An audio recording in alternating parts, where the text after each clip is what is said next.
Distrito Informativo.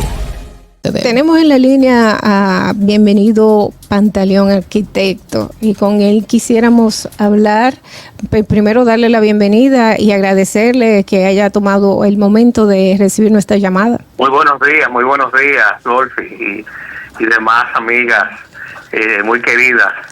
Es un honor para mí estar hoy temprano en su programa. El honor es nuestro, arquitecto. Yo quería que hablemos un poquito de este sistema pluvial de nosotros. Nosotros no estamos preparados para seguir creciendo, para tener más gente. Yo le agregaría como el poema Hay un país en el mundo, de Pedro Miller, nuestro poeta nacional. Hay un país en el mundo colocado en el mismo trayecto del sol. Y yo me tomo el atrevimiento de agregarle una frase, en el mismo trayecto de los huracanes. Sí. Entonces, una isla no solamente vulnerable por el mismo trayecto de los huracanes, sino rodeada de agua por sus cuatro lados. Entonces, mira, desde la fundación de la ciudad de Santo Domingo en 1498, y ya pasada a la margen oriental de Río Sama, se erigió la ciudad colonial, 1 kilómetro cuadrado. ¿Ustedes alguna vez han visto la ciudad colonial inundada? No, en realidad. Bueno, entonces, y es una ciudad comenzada a construir en el medioevo. ¿Pero por qué no se inunda? Lo primero, tiene las condiciones de unos 40 metros de altura en el punto más alto, que de 40 a 50 metros, que es el punto más alto, la ruina de San Francisco, hasta el punto más bajo. O sea, de donde hay una correntía de agua que de manera natural corre el agua, pero además de eso, las calles transversales tienen un sistema de alcantarillado, tienen unos ejes a los cuales vierten toda esa trama, y entonces vierte al mar, claro. En ese momento la ciudad, toda la basura y todo la tiraba al mar, el mar era utilizado como un basurero. Pero, ¿qué sucede? La ciudad sigue creciendo alrededor de la muralla, a partir del siglo XVII, XVIII, Ciudad Nueva, San Carlos, Gascue, y entonces comienza el boom, ya la gente sale de la ciudad colonial y comienza a construir fuera de la ciudad colonial los asentamientos, porque se entendía que vivir entre muros no era sano, había que ponerse en contacto con la naturaleza.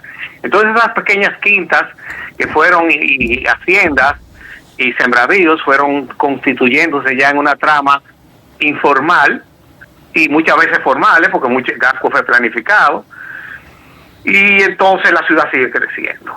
Pero como decía ahorita una de nuestras conductoras, la ciudad en total apenas tiene menos de un 30% de drenaje fluvial, a lo cual yo le agrego también, que nadie lo ha hablado, el drenaje sanitario. Y a todo esto, por una ciudad más amigable, una recogida, una reorganización de todo el tendido eléctrico de la ciudad de Santo Domingo.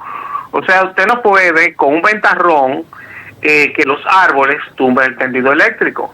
Entonces, eso es un plan que tiene que ser un plan a largo plazo, pero tiene que comenzarse a trabajar de manera puntual.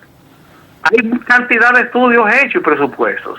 Ya la ciudad está construida, ya hay un crecimiento vertiginoso. ¿Qué tan costoso y difícil es ahora empezar a hacer un drenaje? ¿Y por dónde se podría empezar a hacer ese drenaje? Mira, yo diría, y no que no suene con populismo, lo primero es, mira, en 1961, cuando ajustician a Rafael Leónidas Trujillo, y narrado en varios libros, pasaba por el puente Duarte, que venía de San Isidro, y le dijo a don Cucho Álvarez Espina: mire, esas casitas que se están construyendo en la ladera del río Sama, eso hay que resolverlo, porque ahí no se puede construir nada, porque yo tengo en plan hacer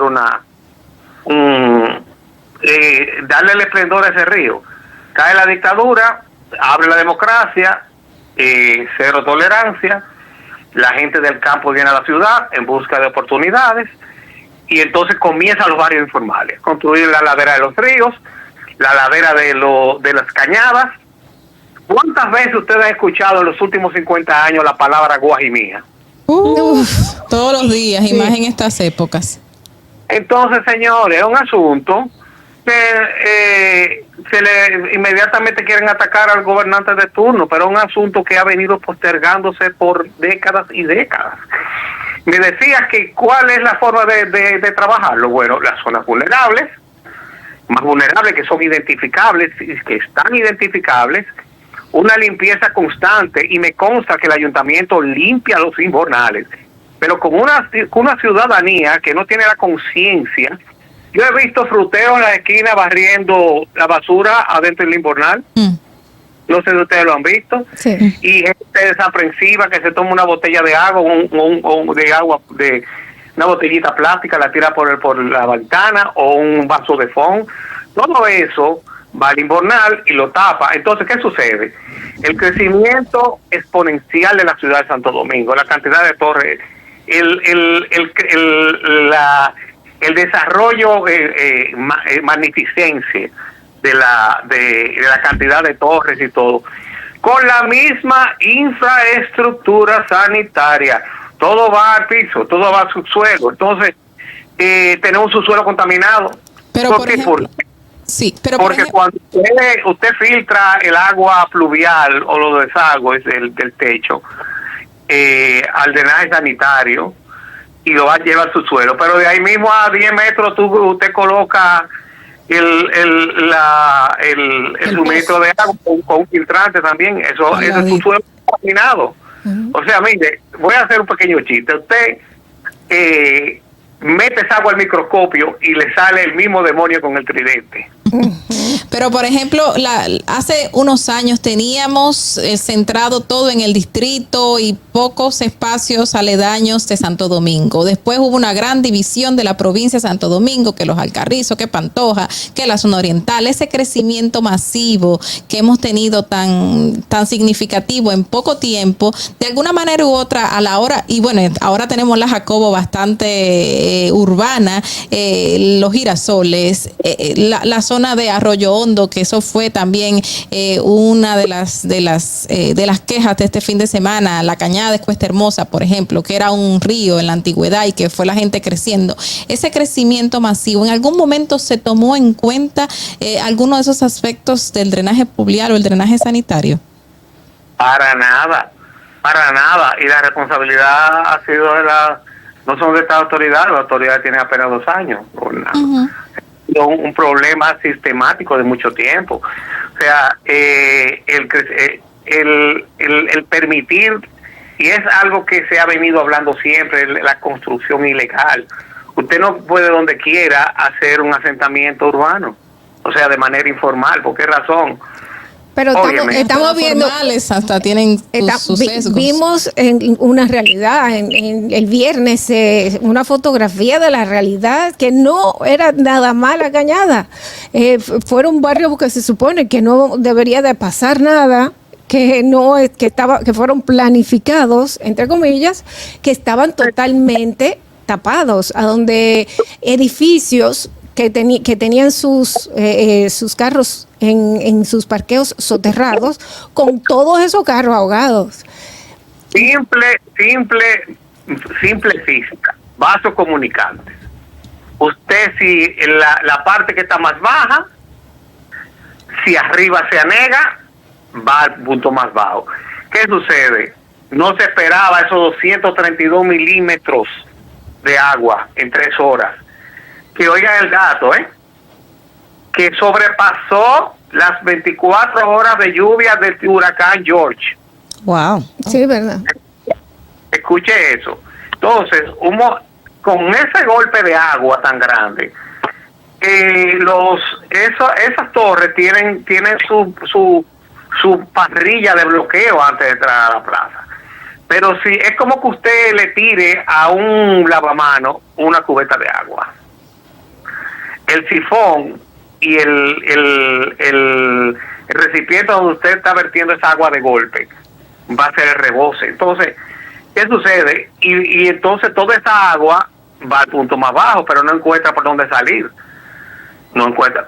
Que otro caso es, Nosotros tenemos la ciudad de Santo Domingo con el desarrollo exponencial que ha tenido apenas un 5% de áreas verdes en nuestro Distrito Nacional, cuando la Organización Mundial de la Salud pide un 15 hasta un 20%. O sea, tenemos una ciudad que se ha convertido en un impermeabilizante del terreno. Ustedes recuerdan a finales al final de los 90, cuando cayó un fuerte aguacero grande y que se anegó el Centro Olímpico Juan Pablo Duarte. ¿Qué sucedió? Que el agua buscó por dónde salir y derrumbó los muros del túnel que está frente al Centro Olímpico. ¿Por qué razón? Porque el agua busca por dónde salir. Y si usted le quitó el lugar por donde salir. Mira, la ciudad de Santo Domingo tiene el punto más alto 69 metros. Y el punto más bajo que el Malecón, menos 6 metros. O sea, estamos hablando en simple matemática de 75 metros de inclinación. Entonces, es un plan que, como dijo el presidente, nuestro señor presidente, ante esta catástrofe, no es un proyecto a largo plazo, pero puede comenzarse a trabajarse áreas vulnerables y trabajar los ejes. Núñez de Cáceres, por ejemplo, se hizo ese drenaje enorme. Esa laguna que estaba ahí, pero por falta de mantenimiento de tantos años, volvió a inundársela. Es el gran problema que hemos llevado como nación, que lo nuevo no se le da mantenimiento. Entonces, la gran, yo diría que controla, y los colegas me van a atacar, a mí no me importa, porque hay que hacer una autocrítica. Hay que buscar la manera de, incluso hasta, aunque salga más costoso, buscar la manera de cómo establecer en lo que está listo un drenaje pluvial puntual desarrollado, porque es un asunto que tardaría unos 10 o 20 años. Lo completo, Bienvenido. Al margen de los problemas del drenaje pluvial, en esas edificaciones donde se vieron inundaciones en sectores exclusivos, ¿tendría culpa la constructora, algún vicio de construcción, o eso iba a suceder como quiera? Vicio de construcción, ahí hay un problema de fondo. Y es que eso es bíblico, usted no puede, déjame ni decirlo esto.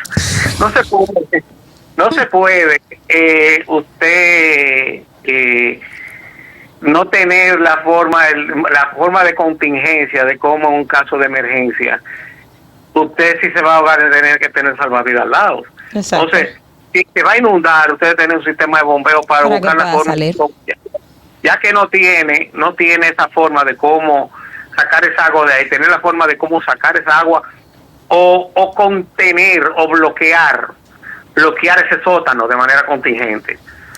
Es preferible confinar esa entrada. Yo vi una caída como que ha sido una antología a la catarata del Niágara, cayendo esa agua. Exacto. Entonces, contingencia, no está el drenaje fluvial, cayó la primera agua, un fortín para bloquear esa entrada. Estoy dando la idea, me surgió ahora.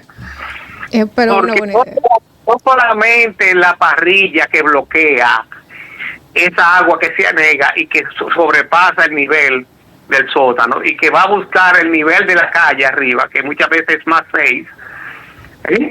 Se han inundado en 2 sótanos de 3 metros. Exacto. Agua busca el nivel de la calle. Más de eso.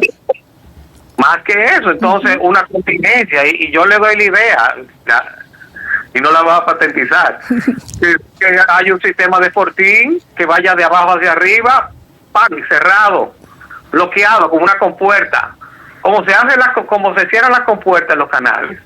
Ya. Y cerró, está listo el asunto, se cerró. Una gotica de agua, vamos a subir, nadie puede salir de aquí ahora, los carros. No, que se aguanten. Se salvan las vidas. Se salvan las vidas. Y se ahorra también el tema del costo de que se le dañe el carro, porque ahora hay mucha gente, más de 800 vehículos dañados.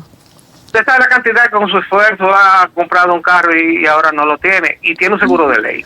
Así es. Ay, sí. Bueno, bienvenido, muchísimas gracias por compartir con nosotros, por sacar este tiempo y hablarnos y darnos un poquito de luz sobre lo que está pasando y lo que podemos hacer al respecto. Una última reflexión, sí. Y es que la ciudadanía adquiera conciencia, porque es un problema de todo, un problema de un problema que se le tiene que endilgar al Estado de las autoridades. si cada persona adquiere la conciencia, a mí me consta que está anunciado en los barrios, por ejemplo, que la basura pasa a las 6 de la tarde y pasa el camión a las 6. A las 6 recoge, pero a las 8 de la noche está la basura de nuevo ahí fuera de la calle. Entonces es un asunto de conciencia y de un conciencia también de reciclar el material. Porque todo ese material de las calles, la basura, va a parar a los invernales y va a parar al mar. Entonces, por una ciudad más habitable y más amigable. Muchísimas gracias. Bienvenido, Pantaleón, arquitecto e historiador. Estuvo hablando con nosotros sobre este sistema de drenaje pluvial en Santo Domingo y qué podemos hacer para evitar casos como los que pasaron el viernes. Muchísimas gracias. Bienvenido. Un abrazo.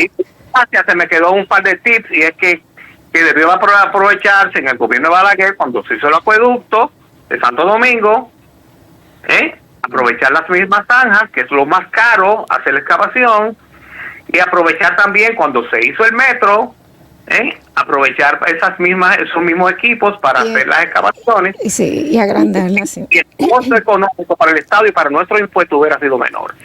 Bueno. Feliz resto de día, amigas. Gracias. Un abrazo, gracias, bienvenido. Quédese con nosotros. Son las 8:15 de la mañana. Regresamos inmediatamente con Distrito Informativo. Distrito Informativo.